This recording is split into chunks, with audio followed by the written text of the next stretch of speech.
Are you ready? Yeah, Sweet. I appreciate you, Ryan, making the time. yeah, So, my pleasure. again, the format for this podcast is I just want to have an authentic conversation about your personal experiences with life, with business. I know that we've not only are you in real estate, you're an investor, you have multiple businesses. So let's back hmm up. Yeah. Why real estate? Like, what was the most people don't dream of becoming a real estate agent, Oh, investor, right? Something that they realize and kind of happen into, like myself. right. So, why real estate? What happened there? Well, it's a funny story. So, real estate was never a part of the game, but taking you back to 1990, that's when my dad got licensed, and I was um, born. I know, right? I was gonna say it's gonna date some of us, but for my dad, real estate was actually his second career. He owned an auto repair shop, and he was always, a business owner and an entrepreneur, and just hit one of those stages in his life where he didn't want to do that anymore, and he wanted to change, and had a buddy that had convinced him into said, "Hey, you'd be great in real estate." And I mean, his buddy was right. My dad took off with it, and this was, like I said, 1990. He got licensed. It was a different industry back then. They had the I hear MLS stories. books and Thomas guides and things of that nature. But Then the pager came the along, pager came etc. along. That's part of my journey. I mean, I was still using Thomas guides before the Garmin GPSs and all of that. But um, the really what defined my dad was floor time, and what it was for him is he understood the industry, and he was just a guy that was a workhorse, and luckily some of that's in my DNA, and I always have to kind of laugh internally because most of my life is a sequence of happenings that if I was to tell you like how everything happened, you'd be like, man, you're crazy. Because, prior to real estate, my career, I was a traveling musician. I was a guitarist in a punk emo Warp Tour type of band for almost 10 years. And that was my life. I lived in a van, it So that sounds was like I that was was your 100% like career. that was it. I was full time for almost 10 years trying to make it big. And the funny thing with that career is, I got out at the height of it. Your retirement age as a musician is when you hit 30. So I had a ultimatum with my wife. We were newly married. We had our youngest son, and she said, "Hey, if this thing doesn't happen by the time you're 30, then I want you to go and get a real job, something that actually pays money." And so I hit 30, and literally it was at the height of our career. We got a manager. We were like ready to shop to major labels, do all that. The time was out. So I actually did not go straight into real estate from there. I became a land surveyor. I got into civil engineering and land surveying and thought that was going to be my career. And this was in about 2005, 2006, and we all know what happened in 2008. So, I was about 2 years into this new career, and my boss said, "Hey, I don't have much more opportunity here. We're slowing down, and I don't know what's going to happen here. So you may want to look for other employment." And Mm. at that point, I had realized that I always had an interest in real estate. I'd seen my dad do really well in it, and I thought, hey, why not me? And the funniest part about it is my dad said, like, go get a something that's consistent, and you get a paycheck and benefits and all of that. And I'm like, well, I just had that job and I had it for 2 years. Like, so the Working consistent for somebody else. jobs Yeah. are not, yeah, they're not as consistent as whatever. But the one thing I can bank on is myself. I know that I can go into just about any scenario and work hard and create something. So off we went. I hounded my dad long enough. He told me no, so I went out and got my license. And when I got my license, I said, "Hey, I can hang this with your brokerage under you and help you, or I can go somewhere else. Tell me what to do." And he goes, "Okay, so like you must be serious. Let's do this." And so 2008, I jumped in, and it was the REO boom, and luckily that's where my dad was. So that was a part of my decision, was to follow him in, and thinking I was going to be this great REO prodigy, which I laugh at now because you don't walk into those opportunities. Like, I didn't know anything, but we were at a time where he was managing 400 to 500 assets for different banks and asset management companies, and his Opportunity most. meets preparation. That's right, yeah. Not And everybody had that opportunity. not even close, yeah. So I mean, it was great to have that, and we were so leveraged at the time that pretty much the training I got was, here's 20 files and here's your partner, don't screw it up, and we figured it out. So From um, experience. yeah, Just yeah, a plug yeah, for the name of the podcast really quickly. yeah. There you go. That's right. Isn't that the test though, right? Is like sometimes Mhm. people are like, I'm thinking about getting into real estate, right? And That's it's right. like, show me. Exactly. Yeah. Well, and I mean, what has the last 3 years shown us? How many people got into real estate in 2020 during COVID? And it During was the really good times, and they're all like, man, this that's is yeah, it's amazing. It's easy. raining loans, it's raining real, Absolutely. transactions. And then Yeah. oh shit. Yeah. Oh Yeah. man, I'm not defined by my 2020 or 2021. Those Not numbers weren't real. Yeah. Yeah. Exactly. No, and I think that's, anybody that's been in the industry knew that probably 2019 was a better depiction of what our production looked like, but none of us were necessarily ready for 2020. I mean, we were going in one direction, and until about, March or April, and then on the onset of COVID and the check market that happened there. I mean, we were all more concerned about getting a PPP loan and trying to stay afloat. And then boom, it took off, and we were growing significantly. And it was good. I'm grateful for all those experiences. But my journey in real estate was, from starting with my dad, getting through a couple of years of the REO boom and having all that go away, quickly. I had to learn how I was going to survive in this business, without having to rely on somebody else. So, about 2 years into the REO things, when all that went away, and at that time, you're talking about investments like, I made 100 grand for the first time in my life. I was making $30,000 as a land surveyor, so 100 grand was Dang. crazy for me. What year was that? 2008 was the first year. 2008. So I got licensed, took off, and immediately started, working in real estate, full time. Dang. And yeah, made first year made 100,000. Second year they started the moratoriums, or going into 2010ish or something, somewhere along those lines. And Mm. when the bank started going away and the opportunities started going away, so did the paychecks. The bills didn't go away, but Get we it had through. a little nest egg and started living off of that, and it depleted really quickly. So that was Really my quickly, defining because I moment. know we're going to get more into this. Yeah. So, investing personally in real estate, at what point did you start doing more beyond your personal residence, and how did your Mhm. vision evolve? Maybe who helped evolve it, if you remember that stage of your life? Yeah. Well, I mean, so as far as, personally involved, in investing in personal, like real estate, most of mine have been on like either the hard money side, or, as a fix and flip investor. I don't buy and hold anything. My family, we have a portfolio of residential, or I'm sorry, commercial, like retail, multi door, retail. So for me, I don't need to purchase more of that. That's a part of my other longer term play. Once I have a certain net worth, then I'm going to go buy more. But for me, I start with my personal. We bought and sold probably 3 different homes, and that's been just as far as what I'm holding. That's where it is. We are looking now to, pick up a vacation rental that we'll do as a like an Airbnb, a short term type of thing. So that's the Okay. next phase for Where are me. you looking for that?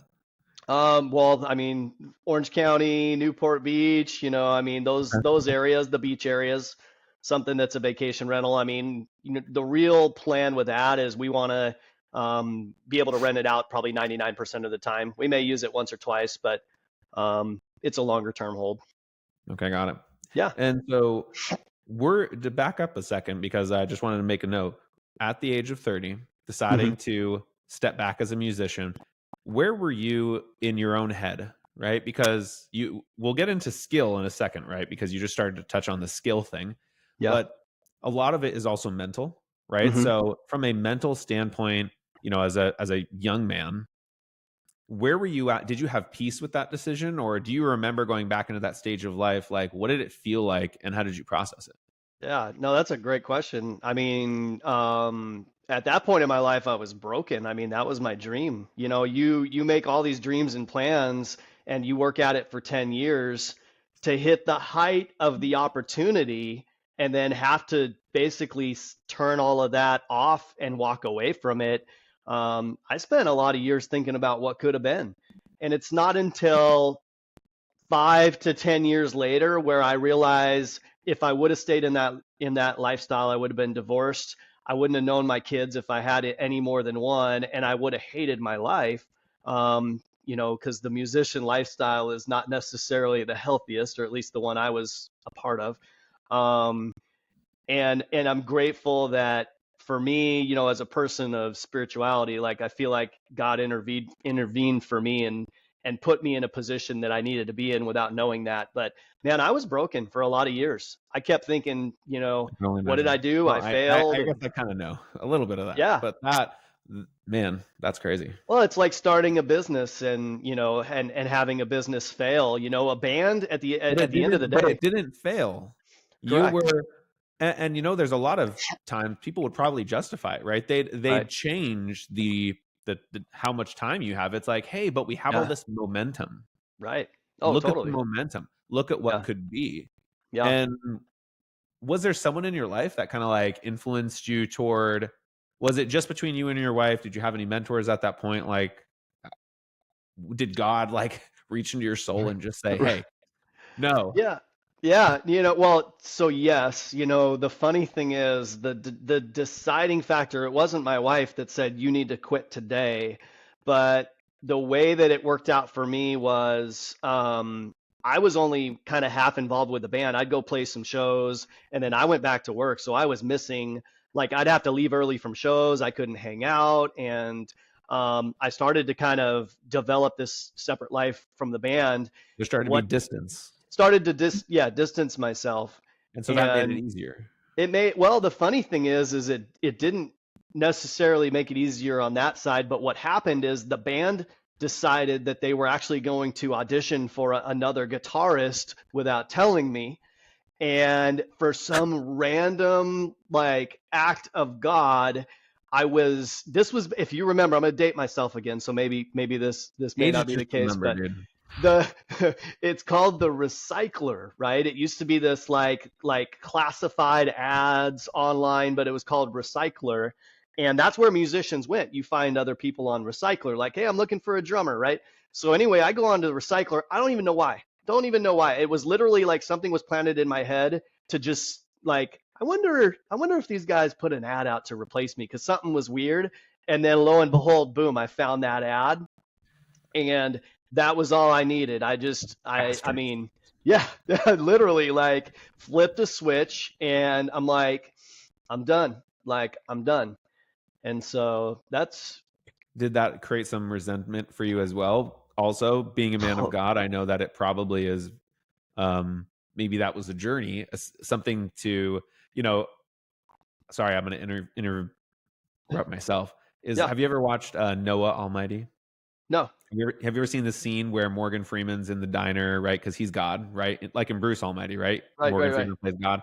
Yeah, And the wife is in there really sad because her husband's building this ark and she's like super depressed. And she's like, why won't God listen? God must not be listening. And Morgan Freeman, you should Google it, YouTube it for anyone. yeah, Because I it's one of will. the things that drives me is Morgan Freeman says, if you pray to God for patience, does God make you patient No or does God give you opportunities. opportunities to be patient? Mm-hmm. And then he goes That's on. right. So I That's belabor right. the point. Did Yeah. you did you actually, like, again, going back to this, did you find peace? Did you have resentment?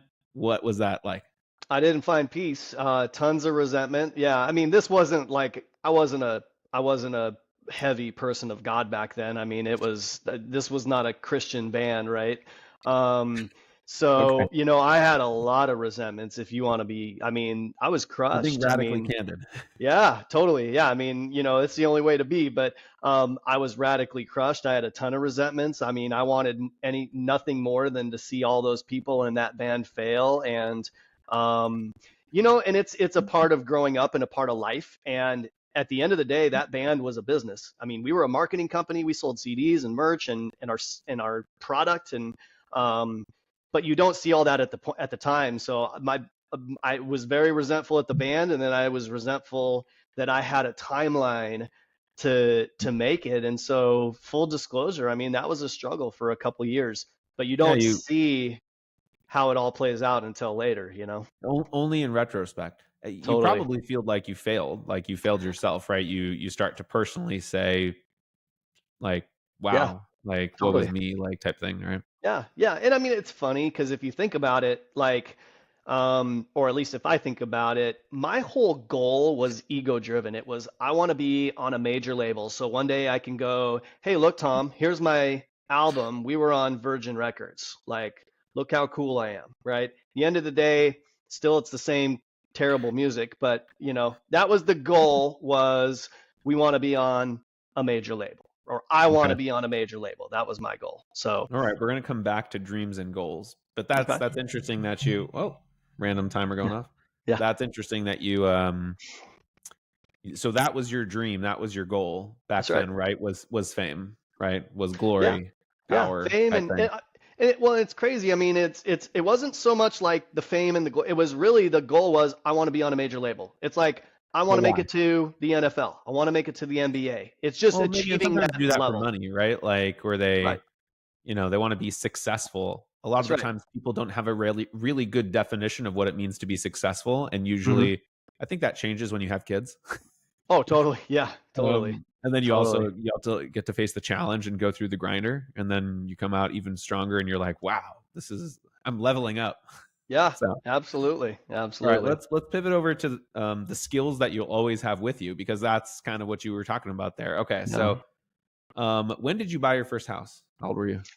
2008. So first year in real estate. Saved First year in saved real up estate. enough Oh, so the money, first put year you made down. a It hundred was thousand. first year. Yeah, 30 whatever years old, but yeah, I mean, it's 2008. We finally made enough money, and the market had gone down enough to where we could enter the market. Paid $350,000 for our first home, and off we went. And where was that? It was in Riverside. It was in Orange Crest. So it Okay, was an cool. area that we never thought we had, would be able to be in. We had always rented, and um, it was good. It was a good starting point. I mean, we didn't have enough to where we were comfortable, and luckily my parents had done well, and they helped us to put the down payment in to start us off, which we want to now be able Nice. to do as a legacy for our kids. But that's just the truth of what helped us, get us into the market. We were, prior to that, just renting, didn't have any Yeah, a lot money. of people don't. I'm surprised because one of the things that I've learned is that if you want to be a real advisor or even mentor Hmm. to customers, you have to ask world class questions. Right. And one of those questions that I've found through actually Ryan Grant, right, just through like Yeah. our network of people is asking people like, hey, have you ever gone to your family and really asked them like, sometimes people know the answer to this, right off the bat because you Hmm. know your family's situation. But have you ever talked to your parents, your aunts, your uncles, like about potentially getting like a gift, right, for a down Yeah. payment or early inheritance? And Right. again, most people know the answer to that right away. Like if someone asked me that, I know the answer to that. The answer would have been no, Yeah. right? Right. It's not Yeah. going to happen. Not happening. Um, but I recently was talking to a gas station attendant who I was referred to by a realtor who, lo and behold, I told them, hey, I'm a mentor to people who don't own homes and would like a mentor advisor to help Yeah. them toward the goal of home ownership. Love it. Like you can refer me anyone. And he took me up on it. He did. Good. And I asked her that question and she was like, I've never actually thought about that. She's That's like, right. I was like, that and she'd never thought of taking money out of a 401k. Hmm. So it's like the things that people don't they assume, right? When you assume, we That's both right. look like an ass. That's right. But a lot of people assume that like nobody knows how to be a successful homeowner, especially somebody who's never owned a home, right? No, Like that's right. I don't even know about cross segregation studies. Do you ever do any of that, Ryan? Yeah. No, I mean, Yeah, it's you one of do. those things. That's Yeah. a good example right there. It's like this thing that I'm just getting exposed to that I'll only actually learn about if I invest time and energy, That's right. right? With Yeah. the right people to learn. And so yeah, that's a good example right there. But Well, it's an um example of value too, I mean, that's what you do to bring value. That's what would separate you from, you know, uh, point and click and get a mortgage. You're actually bringing value and creating an opportunity that didn't exist by having a conversation and asking questions. I think that's important. Yeah, and that's a good point. Is I think anytime that people feel like they're winning Hmm. when the customer made all of the decisions and did all of the work Yep. to get to a place where they're ready to buy or sell a home. Right. And because you get the opportunity to do real estate with them or you get the opportunity to help them with a loan, you're winning. It's like, Totally. I think that they did all the work, right? Right. Yeah. Yeah, you get to fulfill the transaction now, but you're not a mentor or advisor to this person, and we'll maybe have time for that and revisit it. So, Yeah. Agreed. did you ever invest like what in your skills, right? Because a lot of it's from experience, right? You Yeah. had all these REOs thrown at you, which is a blessing, right? You Right. get to trial by fire, Yeah. right? Oh, big time. So I'm Yeah. sure a lot of it comes from there, but these skills, right? Like you can always count on yourself. Right. How else are you? Let's talk about those. I know you tilted your camera down because I asked you to, but we've got the Yeah. purple dragon, or are they blue or purple dragons? Yeah. Blue. Yeah. Blue. Okay.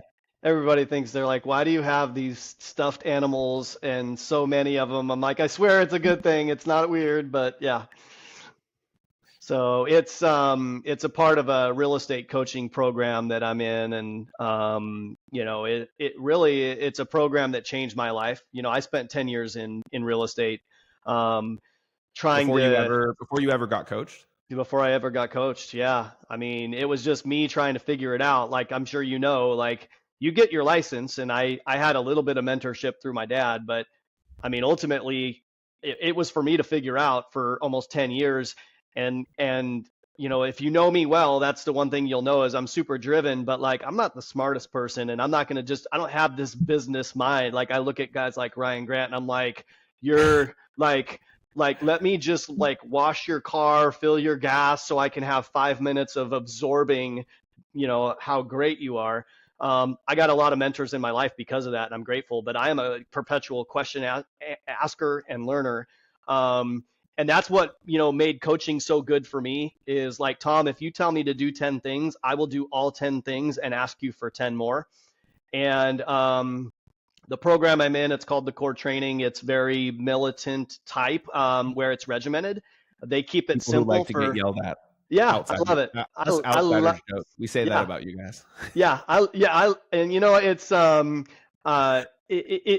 the main thing is for some of us, I need to be told directly what to do and how to do it, and I need to be told the truth and transparency, and it just works for me. And here's the main thing though that changed me is they helped me to see my business for what it really was, which I was running a nonprofit organization. If we really want to be real about Ooh. it. Oof. So you're talking about with your I wife. think you're the first person I ever heard openly admit that, because a lot Oh, of times it's people true. say, "Hey, this isn't a charity. We're not running a nonprofit here," and Hmm. you're admitting Yeah. that you were running a nonprofit. I think we have to be honest because, for me, a lot of us, we talk about GCI, but the number one question I ask anybody when I'm dissecting their business in the core is, that's great. What did you net? And what's your total net worth? Obviously, I want to know about your assets and your income and things of that nature, but, how much do you have in cash? How much of that's your total? Like, my net worth is more than just the equity in my house. It's my other investments and things of that nature. So, um, it's honestly, it's the first program. We do a monthly P&L. I do a personal budget, so it's a family budget. I do a business budget. I am very, very regimented on that. I track and measure everything from my leads to my lead conversion. Every metric that I do in my business, now I look at. My time is delegated. I'm very structured on time management, but also now I learned that the same reason I'm in coaching is the same reason I built a team, is because I can't do everything. And I literally have to have somebody. So And you're Tom, in not the about best at everything, actually, I'm either. not even close. In about 20 minutes, I will have my assistant knock on my window to say, Ryan, it's time to move, time to go to the next task, right? I literally need that in my life because I am a squirrel, and I will do everything else, which basically brings me back to where I was 10 years ago, where I was working out of my house, trying to run a brokerage and build agents and have property man, do all these things. And at the end of the day, it was a non-profitable company with all these other aspects. And I realized that I'm pretty good at generating and converting leads on my own.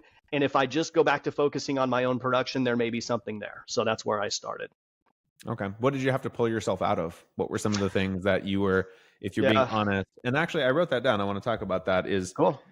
I'll answer that question first. So what were some of the things just pulling you away, taking your Just time, your energy? literally distractions, you know. So in real estate, there's things that work. Prospecting is a thing that works. Talking to people, building relationships with people, calling people, seeing people face to face.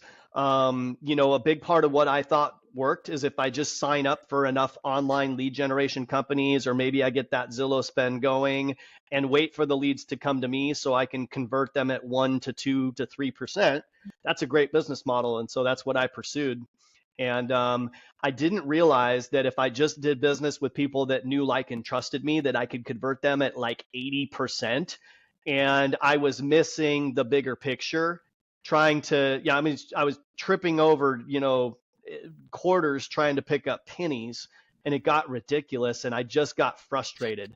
So I was trying to manage, you know, 15 agents, help build their businesses, which is great. I love that. There's a lot of purpose in that. The problem is, though, is I was deflecting from my own business and neglecting my own business and not pouring into that. So I was losing what my bread and butter was to help somebody else, not Yeah. realizing it. I love that because that's something I try and remind people is you get to decide who you want to be. Right.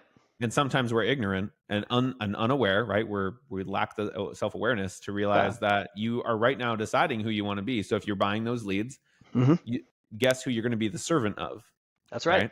That type Exactly. of client. So Yeah. that's a great point. Yeah.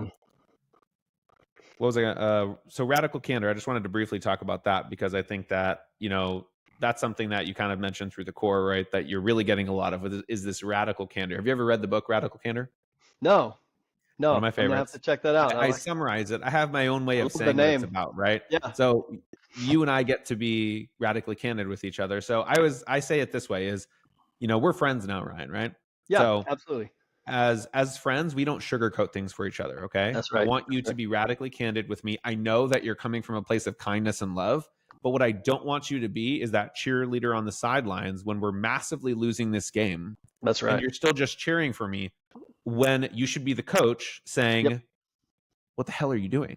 That's Right? right. Like, Yep. you need to let so and so do this, you need to be here, like, and we can work on it, right? So Absolutely. just tell me it straight, right? And if you need to preface it by saying, let's, you know, hey Tom, is it okay if I give you some feedback? Can I be radically candid with you? Cool.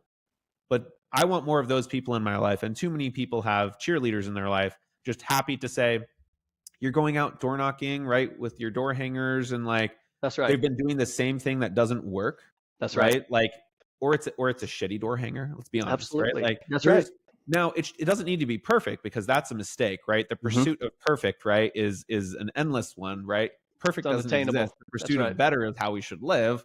Agreed. But yeah, like I love I always bring up the 80-20 rule sometimes, which is like, would more than 20% of people even care? Right. And if the answer is no, why are we still talking about this? Just go That's do it. right. That's right. Because even if a few people noticed the typo, right? Or thought that it was a shitty flyer, right? Right. Only the one asshole maybe would even say something. Yeah. So screw that person anyway. Like we spent all this time trying to make it 100% perfect when it's just done. Like just go That's get right. it done.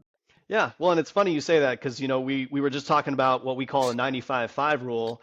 And, you know, I'm so busy trying to salvage the 5% of the people that don't want to do business with me that I'm neglecting the other 95% that do. It's ridiculous, but it's just, I don't know if it's me or human nature, but, you know, I can land, you Probably. know, 20 listings and it's the one that says no to me that I'm obsessed on, and I feel like I'm a failure, you know?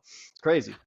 No, it's okay. We'll just make him feel bad for not working with you, That's right? right. That's right. And Yeah. you know, you've got that, you don't have a chip on your shoulder, right? I feel like it's this, you're competitive Oh, for you have sure. to be. Yeah, you have Yeah. to be. I think that's one of the things in this industry that I love is the thrill of the chase, the negotiations, you know, the winning, the losing, and I mean, it's like you never lose in this industry. You just learn. You never lose, you learn. And if you don't apply what you learn, then you'll keep losing, and losing's not fun. And my one of my absolute favorite, idols is Kobe Bryant and Michael Jordan, but that's what I learned from Kobe is like, I love losing because it gives me a chance to get better and to learn. So, Yeah, being dedicated, right? Like getting mhm. up on the court. And I guess almost well, like Jesus said, right, kind of about the Pharisees, right? Is like really it's about when no one's looking. And that's what Yeah, Kobe it did. is. Didn't Yeah. didn't care Putting who was in looking. yeah, it's Just putting in went the work in behind the before scenes. everyone, left after everyone. But people who stay the same, I actually wrote that earlier. And I think we both know a lot of those people, right? Where it's like they Yeah, just stay the same, right? that's And right. they don't evolve. How do you have you had team to back up because you had a team, right? And you've probably had those people. Like, Mhm. how did you either try and get through to those people, right, to change and evolve, or Mhm. or move on? And how did you move on? Well, so in the course of the last, 5 or so years, I built a team. I went from, being a broker owner, having about 15 people that I was, that were underneath my umbrella. I shut all of it down, and I went under another broker and started to build a team. And it took me maybe a year or two to start, to build it to where I could hire my first employee. So I started with one person that was an assistant, and that's where we started it from. And like I said, I'm still not the smartest person, so the core told me, hey, go get an assistant that can take these things off your plate, like your scheduling and your calls that we make and the call lists and things of that nature. I'm like, no, like I need to hire salespeople. Like I want to get more production coming in. So like every good student, I did the opposite of what my coach told me, and I learned by failure. And Another so thing we need experience for that's right. sometimes, because Yeah, there's only two ways to get experience. You either need to go through it yourself or you actually learn from somebody else's exactly. experience. Yeah. And I mean, I've been fortunate. There's been some things where I've actually listened and paid attention, but most of the way I learn, I'm just a knucklehead. Most of the way I learn is by pain. Like pain is a great motivator for me. But here's the thing is I'll touch the fire once, but I'm usually pretty smart enough to go, no, it's gonna burn me. So I'm I'm gonna make a Well, change. you and I have that in common. You talked about how you kind of grow slow, right? So one of the things that Yeah. I feel like I know about myself is I personally am also a little bit slower to grow, but I'm not going to move backward, and I'm always That's right. going to continue on that trajectory. And so, That's great. sure, like I'm never going to be Ryan Grant, right? Like, not that, and Ryan Grant's Ryan Grant. There's only one Sure. Ryan Grant, That's but right. I have different, traits. I have different characteristics. Like, I'm just, I was raised differently. I come from a different background, and it's like I'm given talents, Right. right? That just you have to figure out what brings you joy and what your genius zone is, That's right. and have the self-awareness to be honest and have it come to Jesus about, Yeah. okay, this is what I actually need. And I feel bad that sometimes there's people in denial where it's like they either want to be ignorant, just continue to listen to the cheerleaders and not Hmm. evolve, and they just kind of want to stay the same. Yeah. um Well, it's but like I, you I said, also love, go ahead. I was gonna say it's like you were saying, you have to have those people in your life that are willing to tell you the truth. And um, that's been the beautiful thing for me about having a team, is almost like you said, you'll never be Ryan Grant, but you're a part of what Ryan Grant is doing, and Ryan Grant wouldn't be Ryan Grant without you, right? And all of the other team members. And I think that's the best thing I've learned about building a team is we created what we call our team standards and non-negotiables. There's 10 of them. And we basically live and die by these things. It's like our 10 commandments. Own your actions, have great communication, be a team player, be dependable. These are all the things that define us. So it makes it very easy for me now when I'm bringing somebody onto the team. If they don't match those team standards and non-negotiables, and by non-negotiable, it literally means that I can have the best producer in the world, and if they don't meet my culture, they're gone. Yep. Production So isn't worth, like, production at the cost of what? yeah, And that's exactly. and that is, I mean, I'll make a plug for Neo Home Loans, right? Because I mean, I was growing it for I was in literally recruiting for 3 years, just all focused on national growth and recruiting. Yeah. is we tried to really quickly create a very tight velvet rope because maybe only 2 out of 10 people believe what we believe, and we ended up creating our ethos, right? So we Hmm. have 12, the Hmm. 12, core tenets of Neo, Yeah. and one of my favorite things is what we call the hard right, Okay. right? So it's the hard right versus the easy wrong. Mm. And that's also, I mean, we just talked about it. I think that's something that comes with maturity, right? And experience. Is there are plenty of times in my life where I know I personally did the easy wrong thing, Mm. right? Yeah. And we're all human, right? So I believe there's good and evil in everybody. And I Right. believe that, whether you believe in, God or the universe, right? Sure. Usually you believe in some form of Yeah. darkness or light, right? That's right. So I think that when you don't have clarity around or balance, where people don't even focus on being well balanced, right? Like you could, as a musician, right? You probably would have been all in on your career, Oh, totally. and you would have completely neglected your spirituality, right? Absolutely. Well-being, Hmm. and your personal life, and like you said, Yeah. maybe lost your wife, right? Maybe other dark things, right? Like, Yeah. so it's crazy that, yeah, and I feel like it's a in retrospect, right, from experience and failing forward is amazing. Um, Yeah. so Well, and it's I love what you were talking about because what I know about what you're saying with Neo is you guys have core values, and one of the things that's important to me is purpose. I want to have purpose to what I do. One of my mentors always says you're created on purpose with a purpose, and I didn't really understand that until I started really defining why do I get out of bed in the morning? Why do I leave my family? Why do I come here and go to work? I know I need to pay bills, but it's bigger than that. So I really needed to define my purpose, my vision, and my mission, right? And those are the big things love on it. how I'm going to execute it. What's my purpose right now? Well, my purpose is I want to create a legacy for my family. And I'm really big about sharing. Like coaching is great for me because so many people have poured into me and it's changed my life forever. And I want to be able to give away that forever. So, but And it now brings I've you got a joy, right? purpose. Like when It you does. when you have clarity, right? It brings you joy and fulfillment, It right? Like does. there's a lot of times that we've talked with people about like scaling their origination team, right? And they're Mhm. like, "Oh man, nobody can do these things as well as me," right? Sure. Or um no, sorry. Or you get so much joy Yeah, like from this particular thing. And in a way you can kind of call BS sometimes that's right. because if they really loved helping people, the reality is I can train someone to be better than you at 90% of your job. Absolutely. That's the best way to scale it. And And yeah. and, but it's the other 10% that we need you for, really, right? So there's a balance even there to be had with it's like how much is enough? Hmm. And Well, I don't think a lot of people really have a like they don't have self-awareness around that even like how much is enough, right? Like what's the legacy that you're trying to leave? Like, hmm what are you trying to create generational wealth? Like what does that even look like? If you don't know that, then you're that's right. probably going to make a lot of bad choices that aren't in alignment with your purpose, your mission, or your vision. That's right.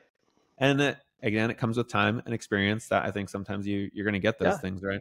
I Well, did want and to go ahead. you'll burn out. I mean, that's the biggest thing is that was me 10 years ago is I was working super hard towards no vision, no purpose. And if you would have asked me, 10 years ago, how much is enough? My answer would have been a little bit more than what I currently have. The John D. Rockefeller answer, like, what's enough? Well, a little bit more, just a little bit more, but there's no cap, right? So, Yeah. I just heard but it, somebody talking about that, how it's like, when somebody's, that when their client is money, right? hmm Like that's the shareholder that they that's right, right, the person that they serve, right, is money, right? And you right. can see it when someone tells you who they are through their hmm actions, you should Yeah, believe them, right? Because a lot of people will give lip service to things, and I'll go to these mortgage conferences and I see a lot of people on stage, and it's like, cool, you've got a lot of nice things to say, but leadership when times are good isn't real leadership, that's right. right? Yeah, It's of when course. times are hard that's real leadership. Yeah. Well, it's like you said, it's what's behind the curtains. It's what happens, um, what I'm doing on a daily basis. I told my team, I'm like, I dare you and I challenge you to show up before I do and to leave after I do. And literally because I know it's going to push me, but I will make more phone calls. I will try to beat their conversion, and there's nothing I want more than for them to be better. But if I'm not leading from the front, I mean, that's a big part of what we do. We read John Maxwell's leadership principles for, every day. That's a daily thing that I do with my team. And the funny thing is they may not retain any of that, but it's a daily reminder for me where I'm like, oh, dang it. Like I'm failing on that. I'm failing on that. But I think That's you have great. to What you have book to is lead that, from by the the way? front. So Or is it's leadership principles. It's like daily leadership principles oh, by that's the John book. John I wasn't sure Maxwell. if that was the okay. hmm Yeah, I'm yeah. writing it So down because I think I've read some John Maxwell, but so good. It's a daily, like a daily devotional, but it's got great application. But it's nice. like you I was said, you gotta. never a reader actually before I met Ryan, Okay, Ryan Grant. there you go. And then I looked at my Audible recently and I was like, oh Yeah. shit, there's like 60 or 80 titles in there. And I was Same like, here. Same here. I love um, Audible and podcasts. That's where I get half of what I learn from, podcasts. Like everything I know about what's actually happening, with Powell and rates and the 10-year and all this stuff. It's like I just listen to a podcast every day because I can retain yeah, it. yeah. Who watches the news? I was at a real estate conference where they were talking about one of the agents on the panel. She was all like, Mhm. raise your hand if you watch the news today, right? Yeah. Raise your hand if you scrolled through social media, right? And you Yeah. saw something educational. Right. Everybody raises their hand. It's Of like course. That is the nobody news listens now. to the news today, right? No. But that's No. a great point. What Yeah. podcast do you follow to get information on the Fed, etc.? I love Housing Wire Daily. Big fan of Logan Motoshami. I love anything that is related to Barry Habib. So I love that you guys are connected with Barry. Um, Oh I, yeah, I love things of that nature. I think anything that's relevant, from the commission lawsuits to AI to team building. I love John Maxwell. That's another big one for me. But there's a lot of facets to my business, and like I said, I'm a perpetual learner. I make it an absolute mandatory for me as I listen to 1 to 2 podcasts per day. okay. Do you have a set time you kind of do that or no? Yeah, I mean it's strategic for me, so it's my drive to work and my Right. drive home. I was I've gonna got say 20 minutes both ways. That's all I somebody can fit somebody in. asked that recently in a group, and they're Yep. like, "How much time do you allocate per week to learning, right? To education and growth?" And I was like, I feel like that's a trap Yeah. because in a way, there are a lot of opportunities that come up to learn. Sure. And now you internally prioritize whether or not this thing is worth it, right? Because Mm-hmm. I can't tell you how many times YouTube may suggest something, and I'm all like, "Ooh, yes, like Right. that sounds good," right? Or it knows, right? The algorithm kind of knows. It's like, hey, maybe Of you should course. watch this video with this speaker, and it's like, oh, okay, I'll watch that TED Talk or Yeah. something, right? Yeah. Um, It's Now true. you have to have boundaries around that sometimes too, because you can easily Mm-hmm. spend too much time on YouTube. I want to talk about that really Yeah. quickly, and maybe I want to be respectful of your time. Have about Okay. 3 minutes, right? Yeah. Mm-hmm. And I'll say this now is after we kind of shut down the podcast, and I say thanks, is just stick around because the upload's going to finish. Okay. Is the fear that kind of holds a lot of people back from actually doing shit. Yep. Like there's a lot of agents right now who are just I was talking with a realtor here and she was venting about how she's like, I just don't understand why agents won't do the work. Hmm. Like, why won't you do the work? Like Right. your challenge, like I don't know if your agents accept that offer to come in and try and beat you and and Yep. match you in that way. But I'd be curious how you feel about this. This was my response is I think that there's an addiction to instant gratification that probably was amplified by COVID. Of course. It's always been there, right? There's Yeah. always the easy opportunity to try and go get dopamine from something, That's right? right. Yes. And I don't think it's something people talk about No. openly, right? No. Is I guarantee you, and maybe you'll admit it, I'll admit it, right? And I kind of already said one of them, which is YouTube. Yeah. There's always something that's going to tempt you toward feeling successful that you didn't actually you didn't accomplish anything. Yeah. It just made you feel good and it gave you dopamine, right? And that's Absolutely. getting a little nerdy right there. No. But a lot of people have fear of pain, right? And it's easy like, oh my gosh, do I want to make my calls? That's right. right? Like, and do whatever the metric is, right? Because you should be focused on your metrics. What are the metrics that you're tracking, right? Do Correct. I want to go do those things, or is there an easy button I can click and then feel good? And Hmm. so how do you feel about that as far as maybe one of the reasons why agents aren't doing work right now today? Yeah, well, it's you nailed it on the head. It's because the last couple of years, anybody that's gotten into the industry in the last couple of years, it's almost like anybody that bought a home with 2 and 3% interest rates that has the perspective that 6 and 7 and 8% interest rates are bad. Yet, if you talk to somebody that got an interest rate, or a mortgage loan in the 80s or 90s, would tell you that perspective will tell you differently. For me, I got in the business in 2008, and I've seen a lot of ups and downs in the market.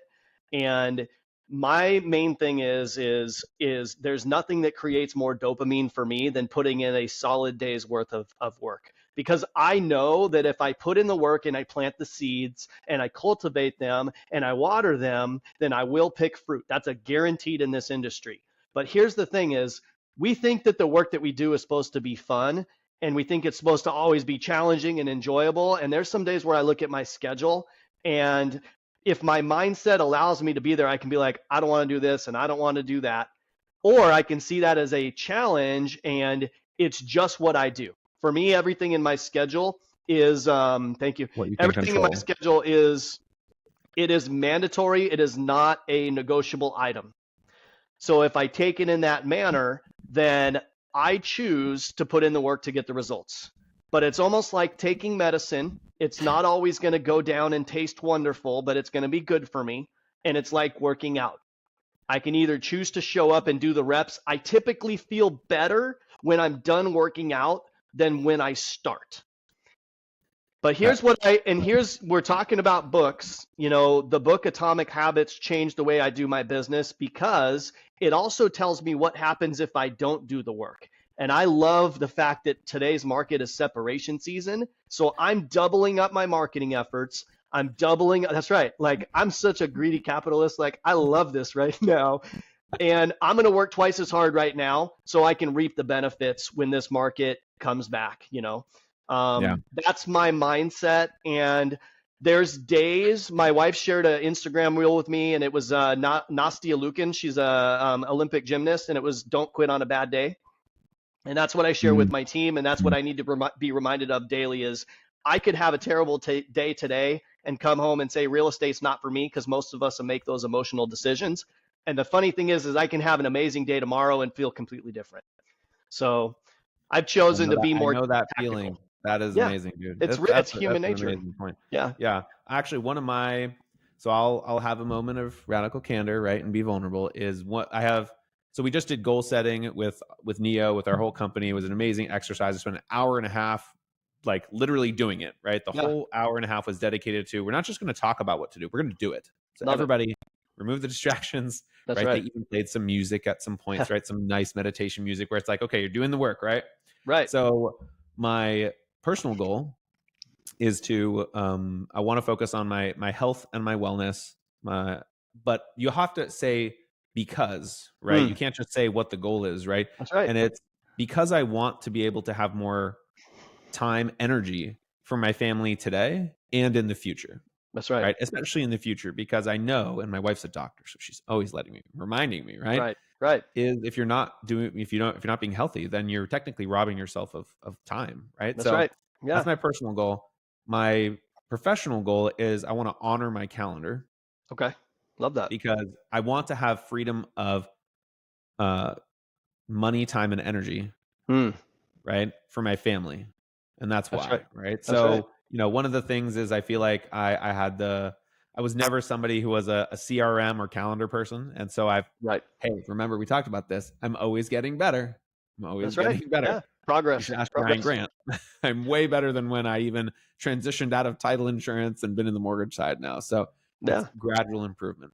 And that's where it is. Um, It's progress before perfection. And like you said, perfection's not attainable. But today I'm at a point where if I can master my schedule by 80%, I feel like I've won the day. And just like you said, with the vision planning and the goal setting and all of that, it's got to be also something that's specific and measurable. Like, I want to lose weight next year. Okay, great. So what does that mean, right? Like, do you want to lose 10 pounds and be at 13% body fat? And like, that's how you actually achieve it rather than this whole, I want to lose weight next year and then it never comes, right? Yep. Not It's willing great. to. Well, that's if, and which book was it? I guess it is Atomic Habits, right? If eating a piece of cake made you fat, you wouldn't eat it, No, exactly. right? But it's because it's delayed, right? Just like the results from working Yeah. out, right? Yeah. Well, So and it's really what I really loved about the book too is it talks about when you let it go that one time. I'm like, you know what? I'm just gonna have that one piece of cake today. And then tomorrow it's like, well, I had one yesterday, so I'm gonna have one today as well too. And it slippery adds slope. up to where you're like, I'm the worst person in the world. I hate myself. I can't do this. And what's the use? And then you just give up. And that's the part that scares me because I can get there too. You know, that's where I was in my business for so many years. So You know, that's an interesting. I'm going to share my screen because I wasn't planning on doing this. I don't think I've actually ever done a screen share like during a podcast, but I'm going to do it. And for let's those who go. maybe are listening somewhere, you're going to have to go find it on YouTube, right? Google from experience or Thomas There it Meister is. from experience. Find it. Have you seen this from Barry Habib? I have not. No. Okay, so this is part. Well, we use it for the bulletproof buyer program that we do, right? But this is if you want to say give this to clients, right? Like just talking about, well, I didn't buy a home, right? So I'm just going to wait another year because look at the Uh-huh. headlines, right? Yep. This is what people aren't paying attention to, right? This is 2015 all the way through 21, right? Oh, every Housing year. today, a bubble larger than 2006. We're That's in right. a, and there was a 5.1% appreciation that year. We're in a new Uh-huh. housing bubble, 4.5.4. Home ownership doesn't build wealth, study finds, 6.1. It's better to you get the point. Lost Absolutely. appreciation if you didn't buy That's right. $222,000 of wealth. Yep. Yep. And dude, I So true. if you're not educating clients, putting in and that's a muscle that you have to flex as well. Like you got to get the skills that we just talked about, Yeah. confidence, Yeah. and that comes with time, experience, longevity, right? In this business is something that's going to help you definitely compound and be more successful. I love the point you just made about if you quit on a bad day, right? Because we've That's all, right. well, if you've Yeah. been in the business long enough, you felt that, right? On a bad day, you're like, right? And I And would have on I a would good day, have you're like, missed oh my out. gosh, like this is going to work out, like, or like this is Yeah. amazing. We're gonna have an amazing year. And that's where my biggest fear is I miss out on all of these magic moments that have been defining moments for me. If I would have quit, it's like that picture you see of the guy that's digging through, and it's like he quits, and it's like the prize was right here, and he was right here, you know, Literally 3 feet from gold. You three read that feet book? from gold, Or right? that's which book is that? That's a book. That's in a book. Yeah, yeah. I don't know. I'm not smart enough. Maybe there's a podcast on it I can watch, but My listen wife to. also. I'm terrible with names and faces and Same things, and here. so like terrible with celebrities, right? Like if I tried to, it's the guy from Silence of the Lambs, who once I try and make myself remember, Right. I uh, know who you're talking about. You're see, I talking do about this the to myself villain, all the right? time, and I'm like, of course it's that. That's who it is. Kane? No, I don't know. It's okay. All right, dude. I really appreciate you making the time. This has definitely been an amazing conversation. Yeah, So I really yeah. appreciate Thank you. the Thank time you. and energy. So, all right. Yeah, Stick thanks, Tom. around for a second. And for everyone watching, really appreciate you guys. Smash the like button, leave a comment, share this with somebody who needs it. Appreciate you guys. Thanks, Ryan.